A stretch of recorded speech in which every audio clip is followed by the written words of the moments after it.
श्री कृष्ण गोविंद हरे मुरारी, हे नाथ नारायण वासुदेवा, हे नाथ नारायण वासुदेवा, हे नाथ नारायण वासुदेवा, हे नाथ नारायण वासुदेवा। हरिओम प्रभु जी। आज देखो कितने अच्छे से श्रृंगार है हमारे ठाकुर जी का।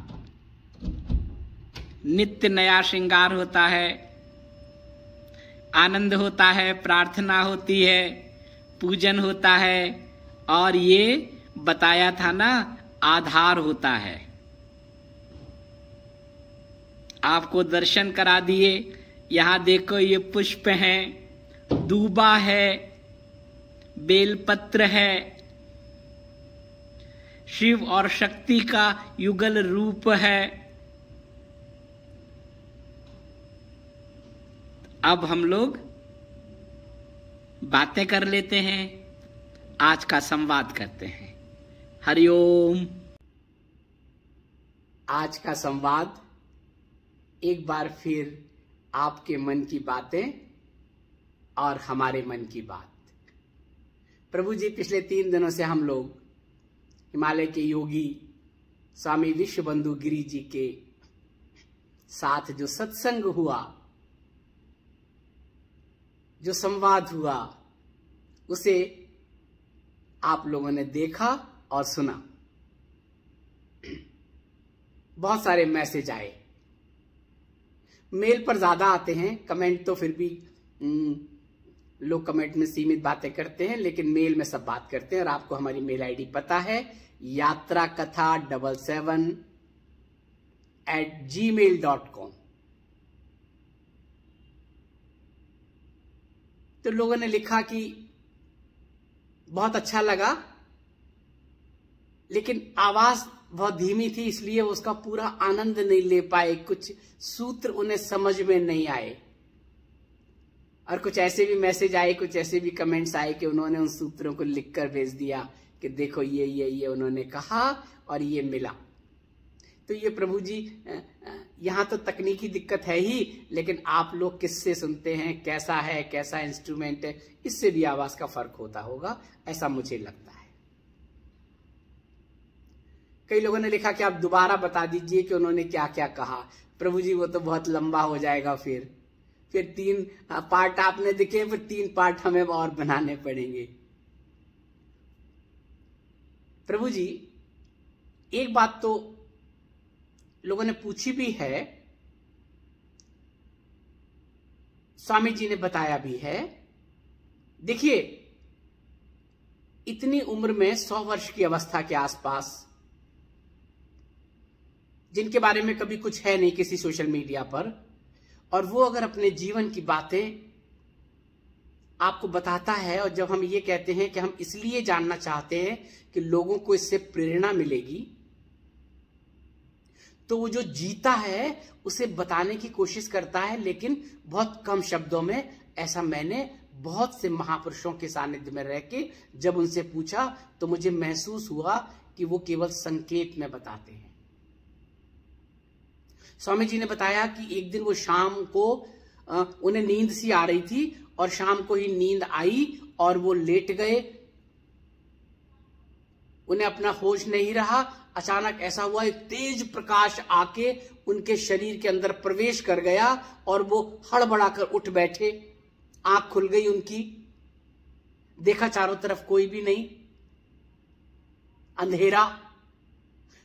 बताया उन्होंने कि हावड़ा में उस समय मच्छर बहुत होते थे, उन्हें लगा उनकी भाभी शायद मच्छरदानी लगाने आई होंगी, सोचा होगा इसको सो रहे हैं, डिस्टर्ब ना करें, इसीलिए वो आहट और वो आवाज हुई होगी।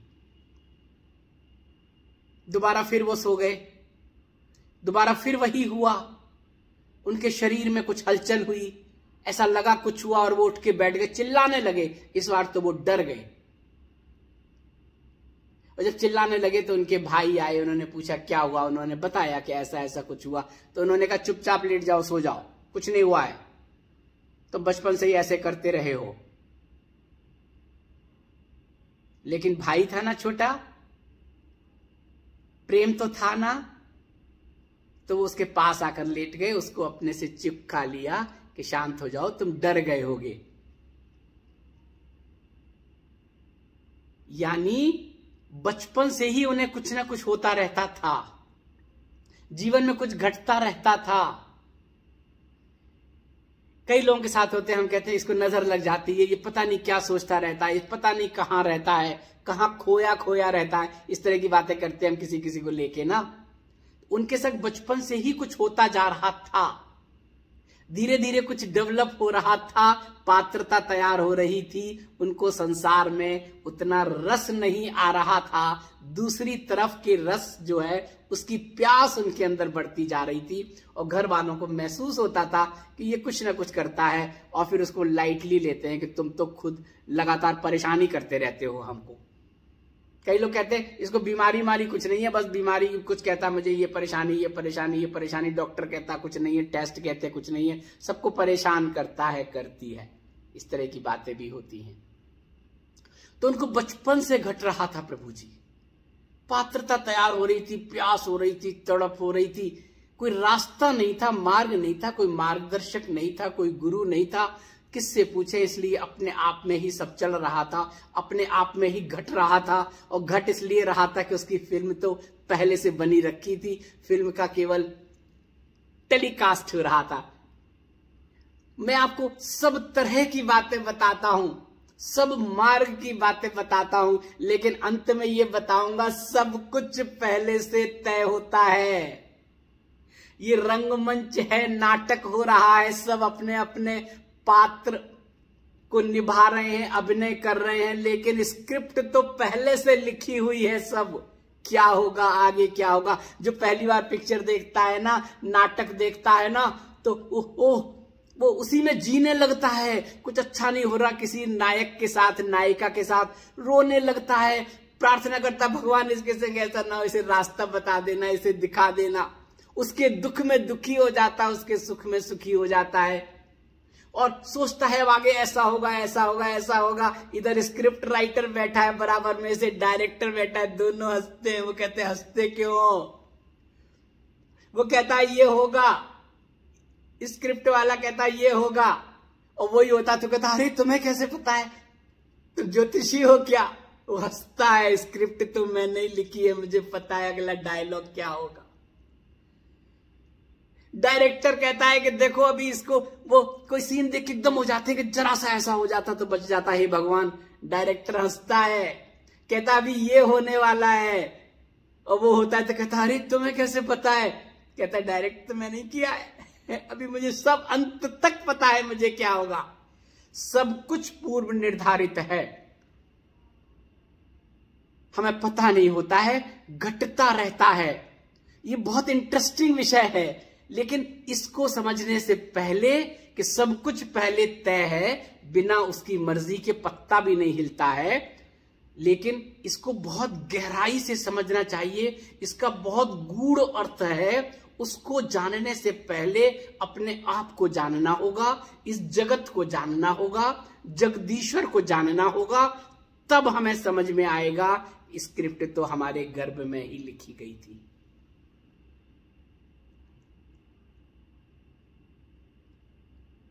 तो इनका तो प्रारब्ध था स्वामी विश्वबंधु गिरी जी का, बचपन से ही उन्हें रस नहीं आता था, लेकिन पढ़ाई करनी थी, उन्होंने पढ़ाई की, घर का जो संस्कार थे उन्हें संस्कार मिले, नौकरी की तैयारी करनी थी की, रेलवे में उन्होंने एग्जाम में जो भी बैठे उनका सिलेक्शन हुआ, अधिकारी बने, रस नहीं आया। तभी मैं कहता हूं कि अगर संसार में रस आ रहा है, सब लोगों में आपका लग रहा है, आनंद आ रहा है जीने में, तब गृहस्थ धर्म में जाइए, आनंद लीजिए और आनंद लीजिए, आनंद दीजिए। लेकिन अगर बचपन से ही रस नहीं आ रहा है, इन सांसारिक उसमें नहीं हो रहा है, घर में सबके संग इंटरेक्शन नहीं हो रहा है, हम अपने आप में ही खोए रहते हैं, अपने आप में ही जीते रहते हैं, किसी से बात नहीं करते हैं, रस नहीं करते हैं, आनंद नहीं लेते, अच्छी अच्छी बातें होती हैं हम शिरकत नहीं करते हैं, हम अपने खाना खाया, ये क्या बैठ गए, इसका मतलब कहीं कुछ है। कोई रास्ता है, घर में रह के ही उस रास्ते को अपना लीजिए। रस नहीं आ रहा है, शादी विवाह के लोगों में जाते हैं, रस नहीं आता है। विवाहित लोगों के संग बैठते हैं, बड़े हो गए, बातें हो रही, रस नहीं आ रहा है। अब आपको उसी जीवन में प्रवेश करना है जब आपको रस नहीं आ रहा पहले से, तो बाद में भी रस कैसे आएगा? जब आपको आनंद नहीं आएगा तो आप लोगों को आनंद कैसे दे पाएंगे? आपको सुकून नहीं है तो कैसे दूसरे लोगों का भी सुकून कैसे बना रहेगा? तब संन्यास के लिए कहा है, मैं पहले बता चुका हूं कि जिसको रस नहीं आता है वो दूसरी दिशा ले लेता है। लेकिन अगर रस आ रहा है, सब में है, लीन है, आनंद हो रहा है, और फिर आपने दूसरी दिशा ले ली, तो वहां भी उसी रस में उसमें रहेंगे। मंडूक वैराग्य, वैराग्य नहीं है वो, संन्यास नहीं है। स्वामी जी के जीवन में हुआ ना, बचपन से हो रहा था, कुछ हो रहा था, कुछ हो रहा था, और जब ये घटना घटी, मैं हमेशा कहता हूं अनुभूति के कई स्तर होते हैं। कहते हैं अनुभूति हो गई, बोध हो गया, एक बार में थोड़ी हो गया, कई स्तर होते हैं। बचपन में उनके साथ 2-3 घटनाएं घटी, घर वाले परेशान हो जाते थे, उन्हें लगता था कुछ है, फिर बाद में ही लगा जब कुछ डॉक्टर की नजर में कुछ नहीं है तो ये परेशान करता है, इसको पता नहीं क्या होता है, भूत प्रेत तो नहीं लग गए, टोना टोटका तो नहीं है, जो इस तरह की बातें होती हैं। ये दूसरा पायदान था बोध का कि उनको करंट लगा और उन्होंने वो दूसरे विश्व बंधु हो गए। नाम उनका कुछ और रहा होगा। उन्होंने बताया एक सेंटेंस में कि ये जब हुआ, इसके बाद से मैं कोई दूसरा आदमी हो गया। अब वो सारी बातें जो लोग परेशान हो रहे हैं, डॉक्टर को दिखा रहे हैं, विवाह शादी की बातें हो रही हैं, अब उनका बिल्कुल इसमें रस नहीं हो रहा है। अब ये सब होते हुए वो अपने आप से प्रश्न करते, अपने आप से जवाब आता, क्योंकि करंट लग चुका था, शरीर का रूपांतरण हो चुका था, सोच बदल गई थी, दृष्टि बदल गई थी, संसार को देखने का तरीका बदल गया था। उन्हें लगा कि अब मेरी वजह से घर में सब परेशान हो रहे हैं और ये कल को मुझे विवाह के लिए बाध्य करेंगे। नौकरी मेरी है ही, लेकिन मेरा रास्ता तो कहीं और है, दूसरी तरफ है, रास्ता इधर नहीं है, इधर है। और उन्होंने घर छोड़ दिया। ये फिर उसके बाद आपने पूरी यात्रा उनकी सुनी। कश्मीर चले गए वो, हाँ, पूरे कश्मीर में घूमते रहे, पहाड़ में घूमते, उन्होंने पूरे भारत की यात्रा की। कश्मीर से कन्याकुमारी तो एक रूट है, उसके अलावा भी पूरी भारत की यात्रा की उन्होंने। पहाड़ों में गंगोत्री में 27 वर्ष रहे, लेकिन वो पूरे हिमालय में पूरे घूमे, कई वर्षों रहे हिमालय में। 3 बार तो मानसरोवर गए हैं। उन्होंने वहां ज्ञानगंज के बारे में भी बताया, आपने सुना होगा ज्ञानगंज के बारे में जो स्वामी जी ने बताया। उस पर अभी हम इसलिए चर्चा नहीं करेंगे कि उस पर फिर हम आपको कभी और कुछ और अनुभवों के साथ कभी बताएंगे कि ये क्या है सूक्ष्म लोक। इस तरह से स्वामी जी का हुआ। और जब परशुराम कुंड में उन्होंने 20 वर्ष तप किया, परशुराम कुंड के पास, तब उन्हें दर्शन हुए। शुरू में भाव बदले, कुछ होता रहा, फिर एक ज्योति उनके उसमें आई, बदल गया सब कुछ। फिर वो चले गए, हिमालय घूमे, सब किए, ही कहे। फिर परशुराम कुंड में जब उन्होंने वो किया, तब उन्हें दर्शन हुए, देव दर्शन हुए, उन्हें दिव्य दर्शन हुए उन्हें। और उस दर्शन होने के बाद उनको ऐसे संकेत हुए, अब मुझे हिमालय जाना है। शिव और शक्ति के युगल स्वरूप के दर्शन हुए उन्होंने। शक्ति भी साथ हैं, शिव भी हैं, अब उन्हें जाना है। और फिर वो दोबारा हिमालय गए। हिमालय से आए, वो भी हिमालय है, परशुराम कुंड का जो ब्रह्मपुत्र नदी का उद्गम है वो भी हिमालय ही है। फिर वापस वो गए। अब एक स्थान उनकी प्रतीक्षा कर रहा था, गंगोत्री की भूमि। मैंने कई बार आपसे कहा है कि भूमि के जिस टुकड़े पर आपका वास है, जहां आपका निवास है, जहां आप साधना कर रहे हैं, भूमि के जिस टुकड़े पर बैठकर आपका आसन लगा हुआ है, वहां की ऊर्जा और आपकी ऊर्जा का बहुत संबंध होता है, पूर्व का संबंध होता है।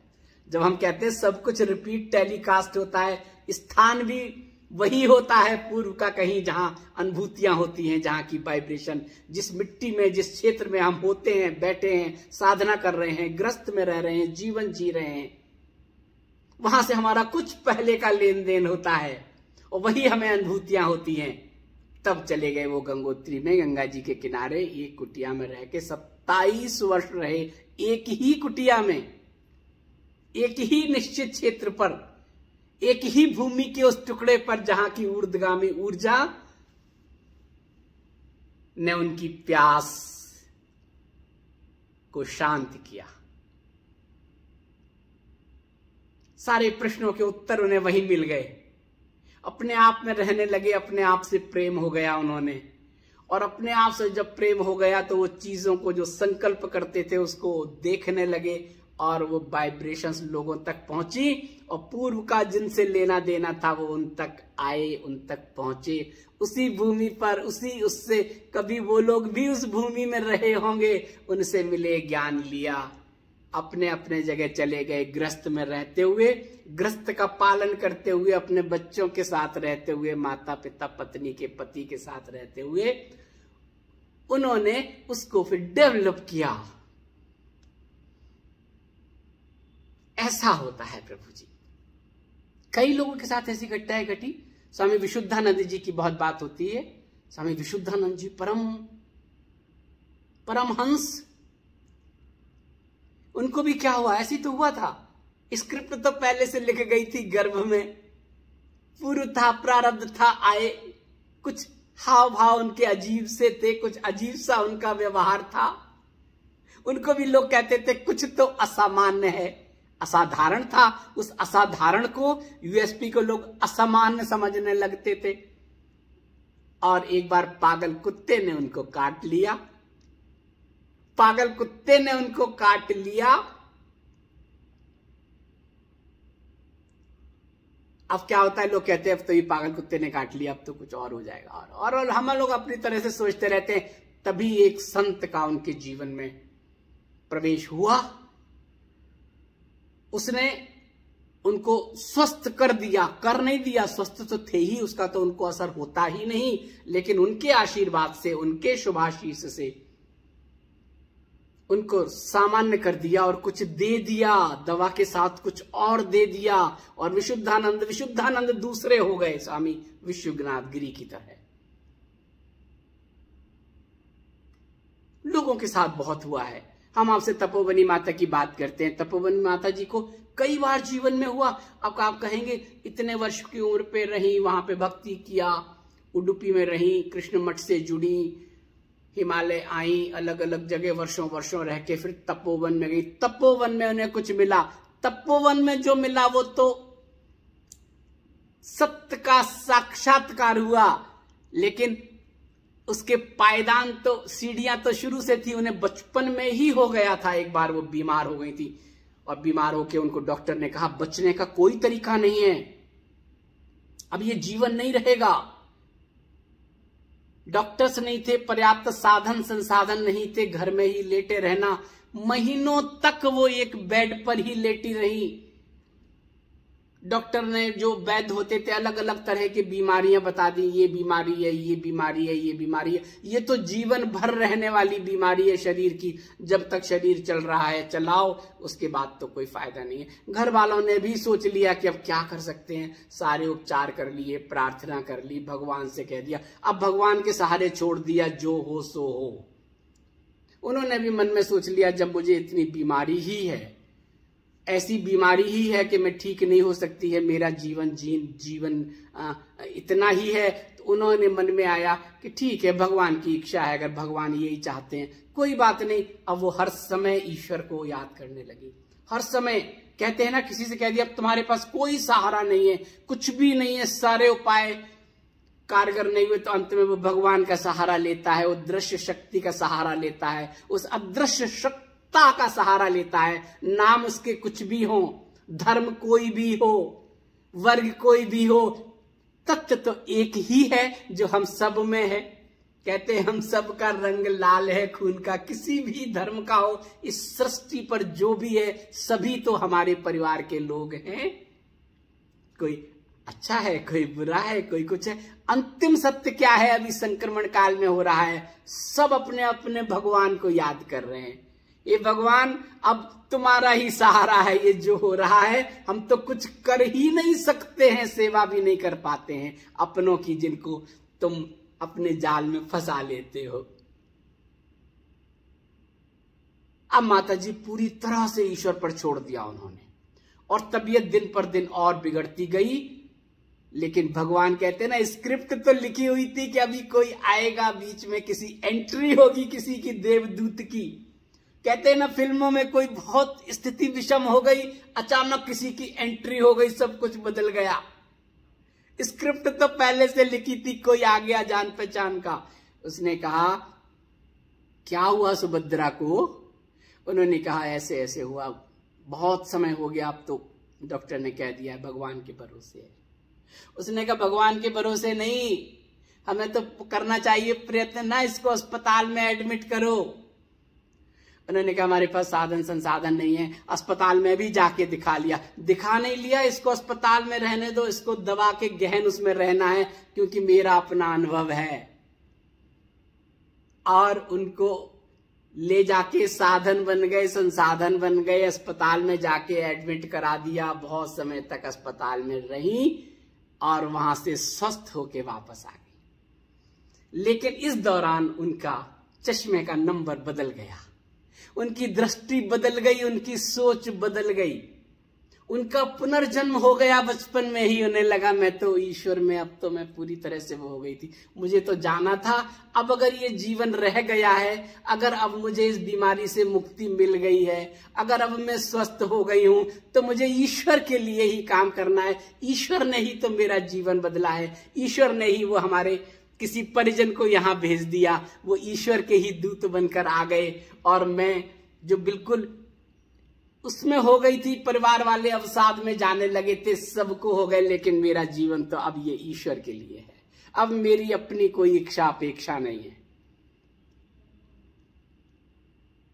विवाह की बात हुई, बोले विवाह तो नहीं करना है, मैं तो जा ही रही थी, तुम्हें सबको पता है, मैं तो चली ही गई थी, तुम लोगों की दृष्टि से तो मैं जाने वाली थी। अब इस सब में मुझे नहीं पढ़ना है, मुझे जीवन मिला है तो इस जीवन का कोई उद्देश्य है, मुझे उस उद्देश्य को पूरा करना है।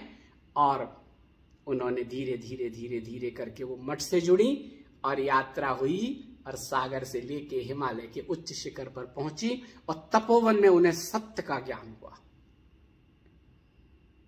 माता जी से मैंने पूछा ये सत्य का क्या ज्ञान होता है? सत्य का ज्ञान हो गया, सत्य को जाने लिया, जो है उसको जाने लिया, जो भास रहा है ना उसके पीछे जो है उसको जान लिया। इस जो भास रहा है उसमें तो हम अपना ही चेहरा देखते हैं, अपने लिए ही करते हैं, कुछ भी करते हैं हम अपना दिखता है, हम दरअसल करते सब अपने लिए ही हैं। और वो जो पर्दा हट जाता है तब वो सत्य दिखाई देने लगता है कि ये है। माता जी कहती हैं कि जीवन में कुछ मत करो, तुम एक नाम ले लो, खाली बस रखो।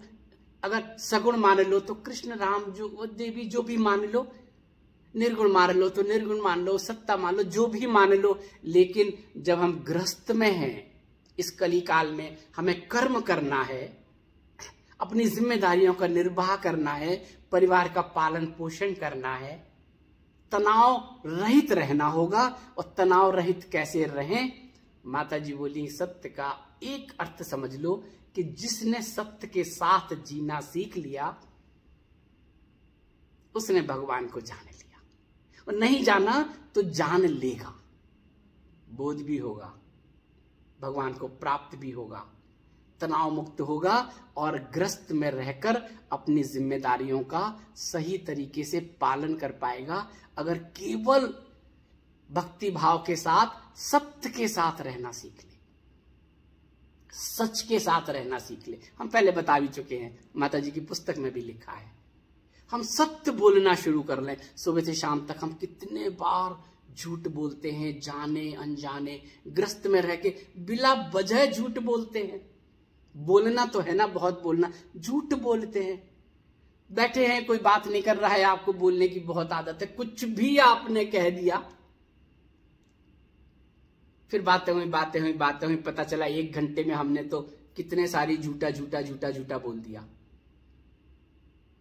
झूठ बोलते भी हैं और कुछ लोग तो इतने पारंगत हो जाते हैं कि उनका झूठ भी सत्य ही लगता है, और वो झूठ फिर लोगों को सिखाते हैं। बच्चे जब देखते हैं कि मेरे माता पिता झूठ बोल रहे हैं, क्यों बोल रहे हैं, उन्हें पता है कि क्या है, वो झूठ बोल रहे हैं, मोबाइल पर झूठ बोल रहे हैं, फोन पर झूठ बोल रहे हैं, कोई आया है उनके साथ झूठ बोल रहे हैं। बच्चे जब बड़े हो जाते हैं, वो तो घटना के साक्षी होते हैं ना, उनके अंदर भी वो चला जाता है।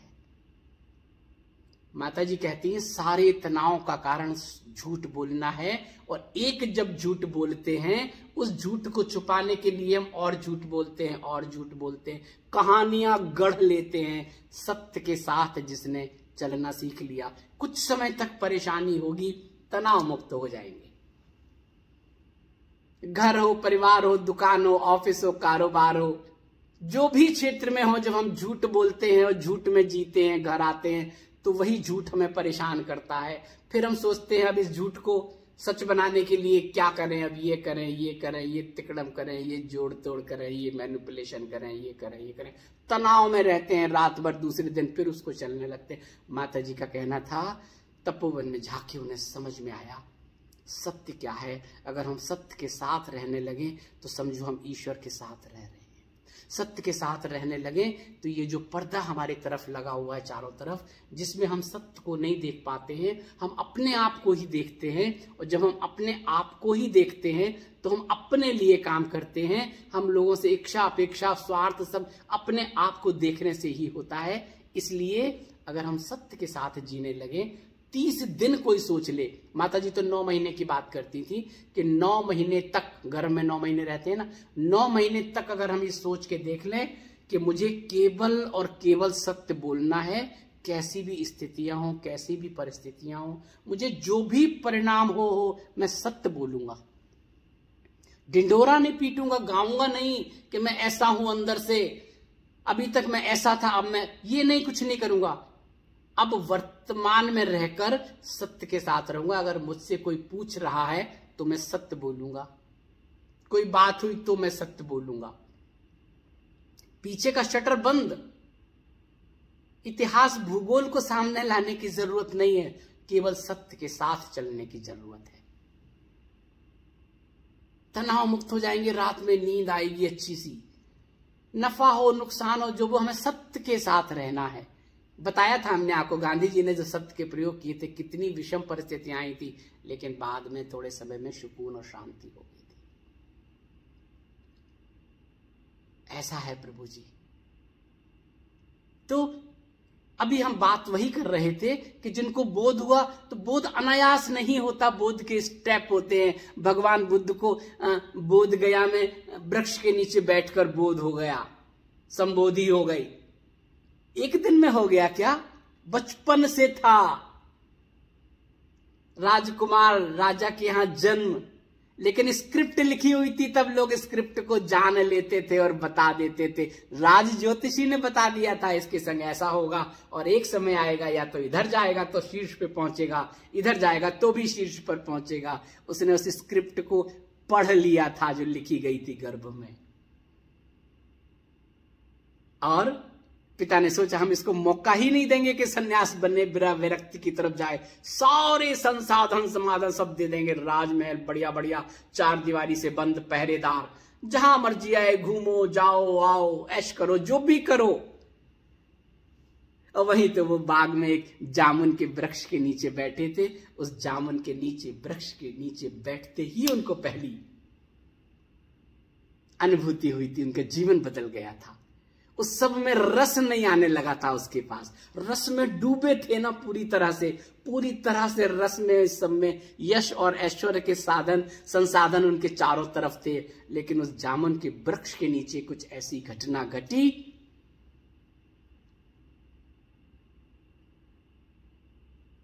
उनका दृष्टि बदल गई।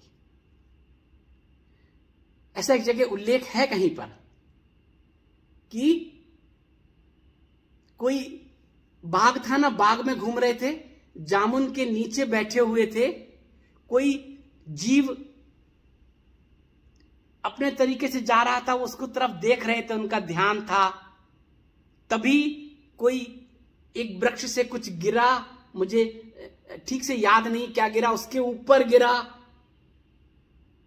शांत हो गया वो। बस इन्हें एक कारण मिल गया सोच का। अभी तो ये अच्छे से घूम रहा था, अभी तो ये यहां से यहां जा रहा था, अभी तो ये इसी वृक्ष की छांव के नीचे आया हुआ था, और कुछ गिरा, उसके ऊपर ही क्यों गिरा, और वो शांत हो गया। अभी जीवन था, अभी जीवन नहीं है, अभी ये था, अभी नहीं है। उन्होंने बुलाया किसी को और पूछा, उसने थोड़ा सा इनको ज्ञान दे दिया। ये तो नियति है, सबके साथ होता है, जो जन्म लेता है वो मरता है, दुखी होने की जरूरत नहीं है। सबकी सांसें तय हैं, कोई कुछ समय के लिए आता है, कोई कुछ समय के लिए आता है, कोई और नहीं कुछ होता है तो बचपन, जवानी और बुढ़ापे की ओर हम जाते हैं और हम फिर शांत हो जाते हैं। ये जीवन है, ये खत्म होगा ही।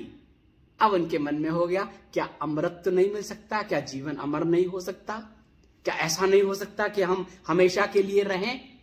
बस वो प्यास बढ़ी, वो तड़प हुई, छोटी सी घटना ने उनके जीवन की सोच और उसको बदल दिया।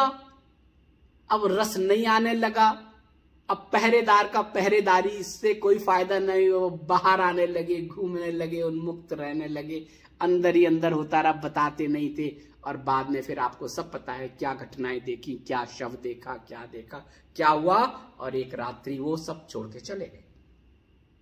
जब गए थे तब ये थे अमृत की तलाश में निकले थे, और करते करते करते करते जब अनुभूति नहीं हुई, कुछ नहीं हुआ, हो तो सब रहा था, घट तो सब रहा था, स्क्रिप्ट तो लिखी हुई थी, उसी से भ्रमण हो रहा था, तप हो रहा था, जप हो रहा था, वो तप रहे थे। और अंत में बोध गया में वृक्ष के नीचे बैठ के कहा, प्रभु मेरे तो सारे प्रश्नों के उत्तर ही मुझे नहीं मिल रहे हैं, मुझे वो संजीवनी भी नहीं मिल रही है, मुझे इतना जीवन हो गया है मेरा, आज से मैं सब त्याग करता हूं, भोजन का त्याग करता हूं, मैं अब शरीर का ही त्याग कर दूंगा। बैठ गए वो, और उसी वृक्ष के नीचे उन्हें बोध हो गया। और उसके बाद जो पहला उपदेश उन्होंने उसके बाद ही दिया था, पहले नहीं देते थे उपदेश, सत्संग नहीं होता था, उपदेश नहीं देते थे, पहला उपदेश दिया बोध होने के बाद। हम पिछले बुद्ध जयंती पर जो हमने बताया था उसमें कुछ घटना भी हमने आपको बताई थी। ऐसा है प्रभु जी, संत महात्माओं के साथ, बहुत लोगों के साथ इस तरह की घटनाएं घटी हैं जीवन में, कि जीवन में धीरे धीरे परिवर्तन हुआ, समझ नहीं पाते क्या परिवर्तन हुआ, कोई पागल कहने लगता, कोई कुछ करने लगता, उसके बाद जब हो गया तो हो गया। परमहंस को जब हो गया, दर्शन हो गए, बोध हो गए, उससे पहले तो लोग उनको पागल ही तो कहते थे कि ये तो क्या है, विवाह के बाद भी कैसे रहता है, क्या करता है, ये पागलपन की हद जब हो गई, अब उनको उस पागलपन में ही मजा आने लगा। देवी के दर्शन हो गए, हर समय वो देवी के साथ, हर समय वो बातें करते, चलते चलते बातें करते। लोग कहते हैं कि आगे पाछे तो कोई है ही नहीं, किससे बातें कर रहे हैं, ये क्या बोल रहे हैं, क्या बड़बड़ा रहे हैं, उन्हें क्या पता था। ये तो उस परम शक्ति, परम सत्ता से अपने आप को इन्होंने जोड़ लिया है। अब वो परमहंस हो गए हैं, उस आनंद में रह रहे हैं वो हर समय, सबके साथ रहते हुए भी सबसे अलग रह रहे हैं। ऐसे बहुत से लोगों का हुआ। स्वामी सुंदरानंद जी की हमने आपको बात की थी। सुंदरानंद जी ने किन विषम स्थितियों में बचपन में जब वो घर में खेलते थे, वो शिवलिंग छोटे छोटे छोटे छोटे से शिवलिंग बनाते थे, फिर टूट जाते थे, फिर बनाते थे, फिर टूट जाते थे। वहीं उनके जीवन में कुछ परिवर्तन हुआ, खेल खेल में परिवर्तन हो गया। जो शिवलिंग बनाते थे, तोड़ देते थे, फिर बनाते थे, फिर तोड़ देते थे, फिर बनाते थे, फिर तोड़ देते थे, वहीं उन्हें कुछ हुआ। ये बनना, बिगड़ना, फिर बनना, क्या है इसके पीछे, कुछ तो है। घर आके चुपचाप हो गए, मौन हो गए, बोलना बंद कर दिया। कुछ देख लिया था उन्होंने उस शिवलिंग को बनाते समय और तोड़ते समय। और मिट्टी के शिवलिंग को घर ले आए थे बना के, रेत के शिवलिंग को घर ले आए थे, रख दिया था घर में एक जगह, गुमसुम रहने लगे थे।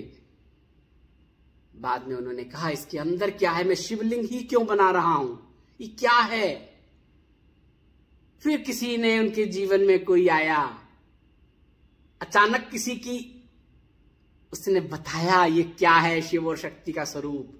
उसने कुछ उनको ज्ञान दिया नहीं, उसके अंदर पहले से था, उसको जगा दिया। बस अब मुझे तो इस तक ही पहुंचना है, इसको प्राप्त करना है। और एक दिन उन्होंने अपने आप घर छोड़ दिया पूरा। 1947 में जिस दिन देश आजाद हो रहा था, सब लोग खुशियां मना रहे थे कि हम आजाद हो गए, उसी समय वो भी अपने को आजाद कर लिया उन्होंने। वो आजाद हो गए, घर से आ गए। फिर पूरी यात्रा आपको बताई है उन्होंने, हिमालय आ गए। फिर उनको दूसरी स्थिति आई उनकी हरिद्वार में एक जगह, जब उन्हें लगा कि जीवन गया, शरीर में कीड़े पड़ गए थे, ऐसे ही रहते थे, ऐसी स्थिति थी, आपको सब पता है। फिर उनको जब उनके गुरु मिले, तपोवन महाराज मिले, और तपोवन महाराज ने ब्रह्मलीन होने के पहले उन्हें जो ज्ञान दिया, उन्हें कुछ सूत्र दिया, तो उनका ये था कि मैं ऐसे बैठा हुआ था, तपोवन महाराज मुझे कुछ कह रहे थे, मुझे कुछ समझ में नहीं आ रहा था, लेकिन उनकी दृष्टि मेरे हृदय में अंदर जा रही थी। ऐसा लग रहा था कि वो जो कह रहे हैं वो मेरे अंदर जा रहा है। वो भी मौन है, मैं भी मौन हूं, लेकिन दृष्टि से मुझे देख रहे हैं, और मुझे कुछ मिल गया। और कुछ समय बाद तपोवन महाराज ब्रह्मलीन हो गए। इतने बड़े बड़े शिष्य हैं, आज भी उनके साथ इतना बड़ा संस्थान चल रहा है, लेकिन स्वामी सुंदरानंद जी अंतिम समय में उत्तरकाशी में उनके साथ थे, अपने सदगुरु के साथ थे, और जीवन के अंतिम समय तक 94 या 95 के होंगे, वो उनको ही हर श्रेय गुरु को देते रहे, हर चीज गुरु को कहते रहे, ये सब मैं गुरुदेव की, सब मेरे गुरुदेव की कृपा है, कुछ भी हो सब मेरे गुरुदेव का है, जो भी हो मैं उनका हूं, वो मेरे हैं। आप किसी भी महापुरुष के जीवन को देख लीजिए, जो आध्यात्म के रास्ते पर हो, चाहे संसार में रहकर, चाहे गृहस्थ में रहकर, चाहे सन्यासी होकर या हिमालय पर, सबके जीवन में कुछ न कुछ घटित हुआ। स्क्रिप्ट में जो लिखा हुआ था बदलाव हुआ, और जीवन की दशा और दिशा बदल गई। इतने सारे एग्जाम्पल हमने आपको बताए। महर्षि अरविंद के बारे में आप जानते हैं, दार्शनिक हुए क्या, उनकी स्पिरिचुअल जर्नी, उनकी आध्यात्मिक चेतना, परम चेतन संत कहेंगे उनको, महर्षि अरविंद। विदेशों में पढ़ाई की उन्होंने, इंग्लैंड में। लगा देश के लिए कुछ करना है, मातृभूमि के लिए कुछ करना है, हमें आजाद होना है, आजादी से रहना है। आ गए हिंदुस्तान में, स्वतंत्रता आंदोलन में, क्रांतिकारी आंदोलन में कूद गए, आजादी के आंदोलन में भाग लिया उन्होंने।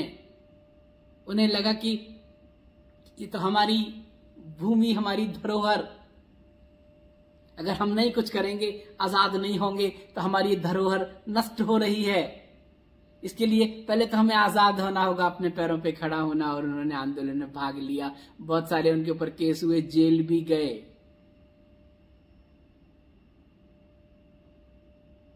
और एक बार जब वो जेल में गए तो उनको बैरक में रखा। स्क्रिप्ट थी ना, किसी ने आके उनको गीता दे दी, उन्होंने गीता का अध्ययन किया जेल में, जेल की बैरक में रह के। और प्रभु जी गीता में वो डूब गए, वो गीता हो गए। और ऐसा है, उनको वहीं पर साक्षात्कार हो गया।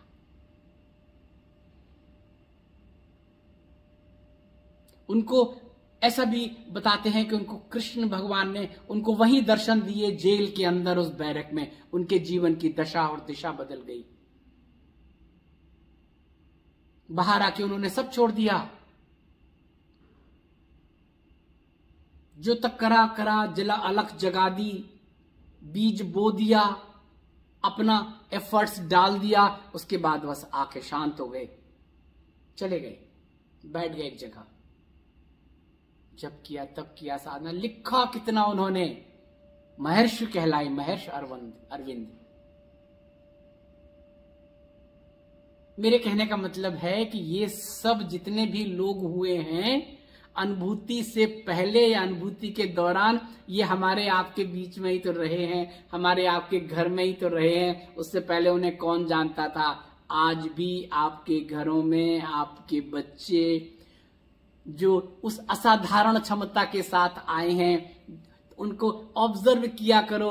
अगर वो कुछ ऐसा वैसा लीक से हटके करते हैं, समझो प्रारब्ध से कुछ लेकर आए हैं। आजकल अगर कोई छोटा सा बच्चा भगवान की बातें करने लगे, ज्यादा करने लगे, तो घर वाले क्या कहेंगे? इससे कुछ नहीं मिलेगा, पढ़ाई करो, नौकरी करो, कमाना है तुम्हें। अभी तुम जानते हो भगवान के बारे में? कोई बच्चा अगर घर में मंदिर है, आप पूजा पाठ करते हो आधे घंटे, बाकी आप कर्म क्षेत्र में रहते हैं, बच्चे का ज्यादातर वहीं मन होता है, वहीं बैठता है, वहीं ध्यान करता है, अपने कमरे में भी बैठता है। आप कहते पागल हो गए हो क्या? पागल शब्द तो हमारे यहाँ इतना आसान है, पागल तो परमहंस तक ले जाता है ये शब्द। कोई क्या बस ये तो ये लगा रहता है, इससे थोड़ी रोजी रोटी चल जाएगी, इससे थोड़ी जीवन चल जाएगा। जानता क्या है भगवान के बारे में? अभी भगवान करता है, मुझे भगवान के दर्शन चाहिए, मुझे भगवान की, अभी ये क्या जानते हैं? अभी इसको तो अकल नहीं है। 12-13 वर्ष की अवस्था हो तो कुछ क्या देंगे, अभी तो हार्मोन्स चेंज हो रहे हैं। 20-21 की अवस्था हो, शादी विवाह की अगर स्थिति हो, तो क्या कहते हैं घर वाले? इसकी शादी कर दो, सब ठीक हो जाएगा। इसके अंदर वो चल रहा है ना, ये उम्र का वो है ना, इसलिए इसे पता नहीं है कुछ। भगवान करते हैं, भगवान कहाँ मिलेंगे? उसे पता ही नहीं है, वो प्रारब्ध से लेके आया है। बहुत से घरों में देखा है मैंने, बच्चों में, युवा बच्चों में, आजकल के बच्चों में कुछ लोग होते हैं, कुछ विभूतियां होती हैं, उनको प्रेम हो जाता है, कृष्ण से प्रेम हो जाता है, देवी से प्रेम हो जाता है। उन्हें लगता बस मुझे तो यही चाहिए, इनके ही मुझे दर्शन करने हैं, और वो उसी में रहते हैं। उनका पढ़ाई में मन नहीं लगता है, उनका संसार में रस नहीं होता है, चाहे स्त्री हो चाहे पुरुष हो, उसे लगता है मुझे तो बस इसी में रस आ रहा है। घर वाले कहते हैं कुछ हो गया है, साइकेट्रिक को दिखाओ, मनोवैज्ञानिक को दिखाओ, ऐसी बातें करते हैं। हम अपने घरों की बातें कर रहे हैं। उससे पूछते क्या हो गया? मुझे तो कृष्ण से प्रेम हो गया, मुझे कृष्ण की भक्ति करनी है, मुझे विवाह नहीं करना, मुझे तो गोपी बनना है, मुझे तो वैसे ही रहना, मुझे तो भगवान का साक्षात्कार करना है, मुझे तो भगवान को जानना है। तब हम क्या कह देंगे? वही एक शब्द कह देंगे। अभी तुम्हें जानते क्या हो? अभी तो तुम्हारी उम्र क्या है? पढ़ाई कर लो, अपने पैरों पर खड़े हो जाओ। गृहस्थ चलाना है, वो चलाना है, ज्यादा होगा तो कौन देखेगा तुम्हें मेरे बाद? शादी करके लड़की है तो घर जाएगी ना, लड़का है तो नौकरी करो, गृहस्थ में जाओ, कुछ करो, कौन चलाएगा वंश, कौन चलाएगा? अभी तुम्हें पता क्या है भगवान के बारे में? जैसे तुम्हें बहुत पता है तुम तो अभी ABCD सीख रहे हो, वो तो P तक की यात्रा करके अपने जीवन की इस जीवन में आया है, इसलिए उसे बचपन से ही लग रहा है मेरे तो वही करना है, मुझे तो वही रास्ते पे जाना है। बस से बच्चों को देखो, पढ़ाई लिखाई कुछ नहीं है, लेकिन उनको अतीन्द्रिय ज्ञान होता है। कई बार हम वीडियो में बता चुके हैं, बचपन में ही आ जाता है। कहां से याद किया, कहां से आया, कैसे किया, था अंदर, थोड़ा सा किसी ने टक किया, जागृत हो गया। फिर ऐसे लोग अवसाद में चले जाते हैं। उनको प्यार से देखो, उनको समझो, उनको ऑब्जर्व करो। बच्चों को, ऐसे बच्चे हैं तो उनको दिशा दो, उनको जीने दो, उनको अपने तरीके से जीने दो। अगर उनका मन भर जाएगा तो अपने आप रास्ते पर आ जाएंगे, नहीं तो वहीं से कोई रास्ता मिल जाएगा, वहीं से वो चले जाएंगे। धन्य हो जाएगा तुम्हारा पूरा परिवार, धन्य हो जाएगा। घर में कोई एक यदि ऐसा व्यक्ति निकल जाए तो उसका जो छत्र छाया, जो उसका आवरण होता है, जो उसका अम्ब्रेला होता है, पूरे परिवार के लिए वो ऊर्जा का काम करता है। ऐसा है प्रभु जी। तो अपने घर में बच्चों के प्रति अगर ऐसा है तो देखें इन महापुरुषों के जीवन को, किसी भी महापुरुष के जीवन को उठाकर देख लीजिए, जिसको आप साक्षात्कार हुआ है, जिसने भगवान को जाना है, जिसे भगवान के दर्शन हुए हैं। कहीं जीवन में कैसा रहा, अचानक जीवन बदल गया। वाल्मीकि का उदाहरण आपके सामने है। कैसा कर्म था, कैसा पेशा था, कैसा कर्म हुआ, कैसा पेशा हुआ, ऋषि बन गए। इसलिए घर में जो सब तय है पहले से, उसको देखिए। बस इतना करिए, कर्म करते समय हम किसी के आत्मा को कष्ट ना दें, हम किसी को दुख ना पहुंचाएं। बस अपने आप से सोचते रहिए। अगर आप उस दुख का कारण नहीं है तो दुखी होने दीजिए, कोशिश कर लीजिए दुख ना दूर हो। अपने औरा से, अपनी प्रार्थना से, अपने प्रभाव से फिर भी ना रोका हो तो सोच लो उसके जीवन में दुख है ही, लिखा है। सब प्रयास कर लिए, नहीं हो रहे, अब उसकी वजह से अपनी यात्रा को मत रोको, फिर प्रार्थना करो। पहले प्रयास करो, कर्म करो, समझने की कोशिश करो। देखो कहीं तुम तो इसके कारण नहीं हो, लगे जगह मैं इसका कारण नहीं हूं, फिर छोड़ दीजिए, फिर भगवान पर छोड़ दीजिए। अब भगवान आप जानो, बाबा जी आप जानो और वो जानो, अपने रास्ते पर चलो।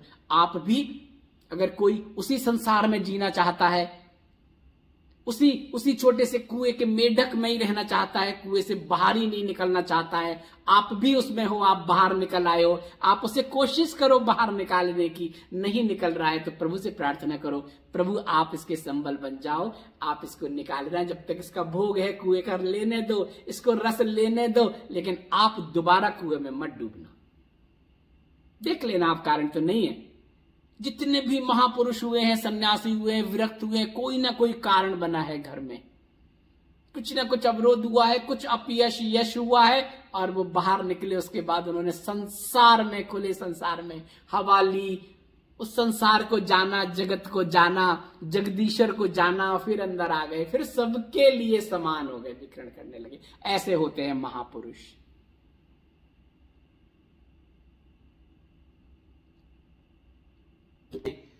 हम आपसे कहते हैं ना कि ग्रस्त का जो आनंद है, आनंद है। अभी मैं कुछ समय बाद आपको ग्रस्त की उन महान विभूतियों के बारे में बताऊंगा जो संसार में रह रहे हैं, जो ग्रस्त में रह रहे हैं, लेकिन वो संत हैं, योगी हैं, सब काम भगवान को समर्पित, सुबह उठने से लेकर रात सोने तक भगवान के लिए कर रहा हूं, भगवान के साक्षी मान के कर रहा हूं, भगवान के लिए कर रहा हूं, अच्छा कर रहा हूं भगवान के लिए कर रहा हूं, भगवान बुद्धि दो, बुरा कर रहा हूं भगवान के लिए कर रहा हूं, भगवान सद्बुद्धि देना, कल से ऐसा ना करूं। जो भी कर रहा हूं भगवान को अर्पित, जाने अनजाने हो गया, रात में सोते समय प्रायश्चित कर लिया, ये अच्छा हुआ प्रभु और अच्छा अच्छा कराओ मुझसे, ये बुरा हुआ जाने अनजाने, प्रभु और सद्बुद्धि दो, आगे से ना हो। सब कुछ भगवान को समर्पित कर दो।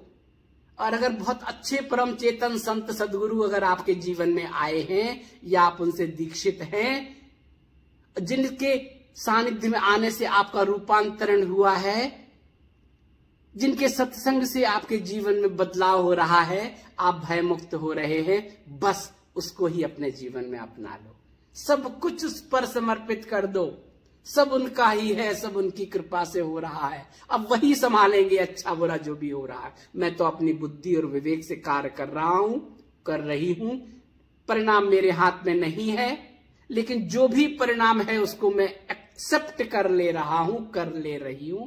अब प्रभु आप जानो, लेकिन मैं निराश नहीं हूं, अवसाद में नहीं हूं। जो भी परिणाम दिया ये आपने दिया, क्योंकि कर्म तो मैंने आपके लिए ही किया, तो परिणाम भी आप ही जानो। मैं तो दुखी नहीं हूं, मैं तो उसी पर चलना है, मुझे और आगे बढ़ना है, और आगे बढ़ना, और कर्म करना है।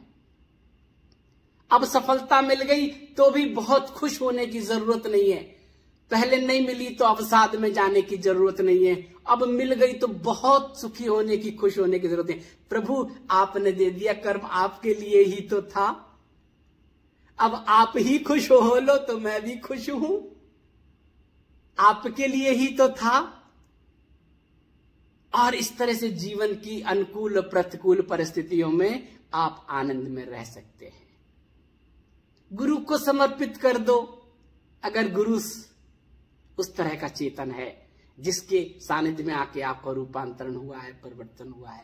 नहीं तो इष्ट को कर दो, भगवान को कर दो, कुछ तो आधार चाहिए ना। अभी मैंने आपको दिखाया, मैं जहां भी जाता हूं, कहीं बैठता हूं, मुझे एक छोटा सा 3x6 की एक जगह चाहिए होती है, 4x8 की, उसमें एक छोटी सी जगह में अपना एक स्थान हो जाता है। आवाहन कर देते हैं भगवान का, बाबा जी का, बाबा जी आ जाओ, आपको विराजित कर दिया। अब हम प्रार्थना करेंगे तो हम करेंगे, लेकिन सबके लिए प्रार्थना करना एक स्थान चाहिए ना। ये मेरा आसन हो गया, ये मेरे बाबा जी विराजित हो गए, पुष्पमालाओं से इनका रोज श्रृंगार कर लेते हैं, प्रार्थना कर लेते हैं। देखो कितना सुंदर आज इनका श्रृंगार है, सब यहां पर उपलब्ध है, तो ऐसे कर लेते नहीं होता है, एक पुष्प कर लेते नहीं होता है, केसर चंदन का तिलक लगा देते नहीं होता है, प्रणाम कर लेते हैं, वो भी नहीं होता है तो फिर अपना आसन तो होता है, वो तो कहीं जाएगा नहीं। छोटा सा आसन है, आसन लगा के बैठ गए, बस सब तरफ वही तो है। अब आधार हृदय हो गया। अब यहां से प्रार्थना कर लेते हैं। अब यहाँ है गंगा जी, यहाँ है यमुना जी, यहाँ है सब कुछ, यहाँ है देव, यहाँ है सदगुरु, यहाँ है इष्ट, यहाँ है सब, यहाँ है। ऐसा है प्रभु जी। सत्य के साथ चलना बहुत मुश्किल है। एक प्रण कर ले कोई। मैं ये नहीं कहता हूं गाओ कि मैं सत्य ये था ये था, अब के बाद मैं झूठ नहीं बोलूंगा, सत्य के साथ चलने का प्रयास करूंगा। हो सकता है 2, 4, 6, 8 महीनों में जो आप साधना कर रहे हैं, जो आप कर रहे हैं, उसमें गति मिल जाए, उसमें स्पीड आ जाए, आपकी एकाग्रता बढ़ जाए, आप भय मुक्त हो जाएं। ये ऐसा माता जी ने कहा था जो मैं आपको बताया। संत महात्माओं के जीवन में जो घटता है, अनुभूति जरूर होनी चाहिए। जब मैं आपको बताता हूं, मैंने एक क्रिया बताई थी आपको ओम भ्रामरी की, जीवन भर करते रहिए, लेकिन मैंने कहा था अनुभूति आउटपुट भी देखते रहिए, सही कर रहे हैं कि नहीं कर रहे। ओम भ्रामरी करते समय यहाँ पे गुंजन होता है, यहाँ पे गुंजन होता है, हम कॉटन से बंद कर लेते हैं, लगाते हैं, उस गूंज को महसूस करते हैं, उस नाद को महसूस करते हैं, उस ब्रह्मनाद को महसूस करते हैं। गूंजता है, यहां गूंजता है, यहां गूंजता है, धीरे धीरे धीरे धीरे यहां कम होता जाएगा, यहां बढ़ता जाएगा, और एक समय आएगा आप यहां उस नाद को महसूस करने लगेंगे। और एक समय आएगा ओम,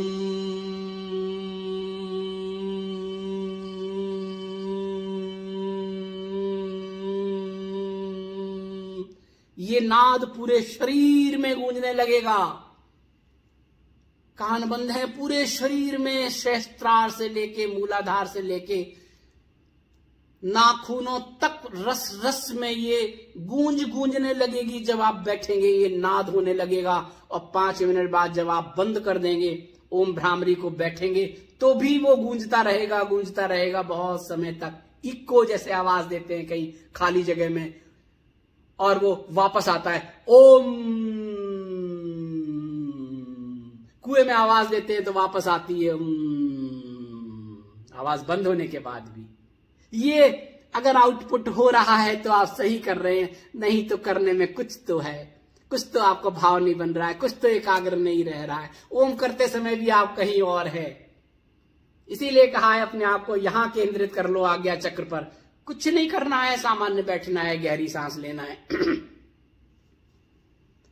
ओम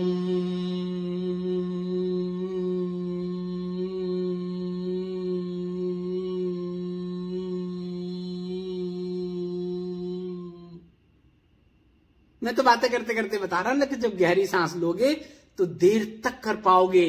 पहले यहां गूंज ज्यादा होगी, फिर यहां होने लगेगी, फिर यहां से यहां उतर आएगी, और हृदय में उतरने के बाद जब यहां समाहित हो जाएगी वो गूंज, वो नाद, वो ब्रह्मनाद, तो हृदय से तो रक्त पूरी वाहिनियों में ऊपर से नीचे तक जाता है, सब में बहने लगेगा। कल बताया था ना कि नदी एक संचार होता है हमारे शरीर के अंदर, उन नाड़ियों से सब पूरे शरीर में फैला है जाल उनका, सब गुंजित हो जाएंगी, कंपायमाइन हो जाएंगी, सारे टॉक्सिन्स बाहर हो जाएंगे आपके।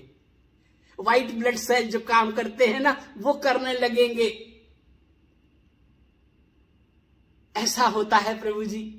बोन मैरो ब्लड के और ज्यादा बनाने लगेंगे, रास्ते खुल जाएंगे। जो सूक्ष्म रास्तों में थोड़ी सी अवरोध आ गए हैं, सब खुल जाएंगे केवल इस गुंजन से, इस नाद से, इस ब्रह्मनाद से। यहां देखो, फिर यहां देखो, उसके बाद जब बैठोगे पूरे शरीर में होगा, बंद कर लोगे, कंपन तो होता रहेगा, इको सिस्टम होता रहेगा। बंद करने के बाद क्या होगा, अब वो बाहर जाएगा, शांत हो जाएगा, अनुभूतियां शुरू हो जाएंगी। उसके बाद जो कर रहे हो उसका परिणाम दिखने लगेगा, जो कर रहे हो उसको गति मिलने लगेगी, हाईवे की तरह जा रहे हो, स्पीड अप हो जाओगे। ऐसा होता है प्रभु जी। आज बहुत हो गया प्रभु जी, बस ऐसे ही मन करता है मन की बातें करने का। मुझे नहीं पता इसमें क्या सूत्र मिले, मुझे नहीं, बस मुझे लगता है जब तक ये जीवन है, जब तक ये है बाबा जी का निर्देश है, जब तक बाबा जी इस जिव्या पर, इन शब्दों पर बाबा जी कुछ कहते हैं प्रवाह कर दें, कर देते हैं बिना किसी स्क्रिप्ट के। कोई स्क्रिप्ट नहीं होती, क्योंकि हमें पता है स्क्रिप्ट तो पहले से लिखी हुई है। हम दोबारा स्क्रिप्ट क्यों लिखें, हम उसको क्यों बदलने की कोशिश करें, वो तो पहले से लिखी हुई है। बस बैठते हैं, मन होता है आज मन की बातें करनी है, बाबा जी को प्रार्थना कर लेते हैं, बाबा जी ये देखो हमारा इतना बड़ा परिवार है, इनके साथ कुछ तो बातें करनी है। इसमें बहुत अच्छे अच्छे लोग, अवस्थाओं के लोग हैं, मुझे पता है। इसमें बिगिनर्स भी हैं, इसमें ऐसे भी हैं जो कुछ करना चाहते हैं लेकिन उन्हें पता नहीं है क्या करना है।